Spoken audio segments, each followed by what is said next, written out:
পাকিস্তানের জন্য 2 লাখ টাকা 2.5 লাখ টাকা এদের ভিসা। আমি 8 ঘন্টা 10 ঘন্টা ডিউটি করার পরে কেন আমি পার্ট টাইম ডিউটি করতে বাইরে? এই জন্যই তো বাঙালি ওখানে যে আকাম কুকাম করে। নেপালি টাকার মান আমাদের বাংলাদেশের মান থেকে অনেক কম, কিন্তু এই নেপালি আসতেছে 2 লক্ষ 2.5 লক্ষ টাকার মাঝে। আর আমার দেশের টাকার মান থাকা অবস্থায় আমি 5 লাখ 5.5 লাখ ম্যাক্সিমাম 6 লক্ষ টাকা খরচ হয়ে যায়। 5.5 লাখ যদি আমি এম্বাসিরে দিই, 50,000 আমার ব্যক্তিগত খরচ আছে, 6 লক্ষ টাকা। 6 লক্ষ টাকা আমি কি করে উঠাম? ইন্ডিয়ানের কত? 1.5 লাখ 2 লাখ 1 লাখ। মালয়েশিয়া। শুধু মালয়েশিয়া না, আমি দুবাই 9 বছর ছিলাম। দুবাইতে আমি দেখছি, আমি 2009 সালে দুবাই গেছি, 18 সালে দুবাই থেকে ফেরত আসছি। সেম পরিস্থিতি ঠিক দুবাই, তো আরব গালফে, শুধু পুরা মিডল ইস্টে একই পরিস্থিতি। পাকিস্তানের জন্য 2 লাখ টাকা 2.5 লাখ টাকা এদের ভিসা, ইন্ডিয়ানের 1 লক্ষ টাকা, নেপালের 2 হইতে 2.5 লক্ষ টাকা, শ্রীলঙ্কার 1.5 লক্ষ টাকা।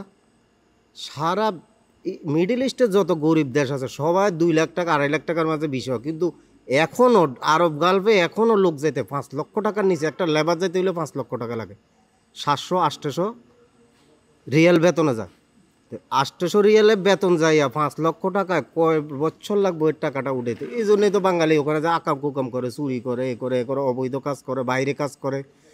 আমি 8 ঘন্টা 10 ঘন্টা ডিউটি করার পরে কেন আমি পার্ট টাইম ডিউটি করতে বাইরে? মজবুরি। আমার 800 টাকা বাংলাদেশে কত? 20,000 22,000 টাকা হয় নিজের খাওয়ান। আমি এই জন্যে বাইরে বাঙালি বাইরে যে কাজ করার জন্য চেষ্টা করে, যে এখান থেকে আমি যদি মাসে 200-400 টাকা ইনকাম করতে পারি, অন্তত আমার খরচটা হইব, কোম্পানির থেকে যে টাকাটা পাইতেছি এটা আমি দেশে পাঠাবো। এরপর পুলিশের কাছে ধরা খায়, পুলিশ দেশে সফর করায় দেয়। সবচেয়ে নিম্ন স্তরের বেতন হইল আমাদের বাংলাদেশের লেবারের। কোনো পাকিস্তানি 800 টাকা 700 টাকা বেতনে যায় না, কোনো ইন্ডিয়ানি 700-800 রিয়ালে বেতনে যায় না। ম্যাক্সিমাম 1200-1300-1500 টাকা। সবচেয়ে কম বেতন হইল বাংলাদেশির, আর সবচেয়ে বিশাল খরচটা হইল বাংলাদেশি।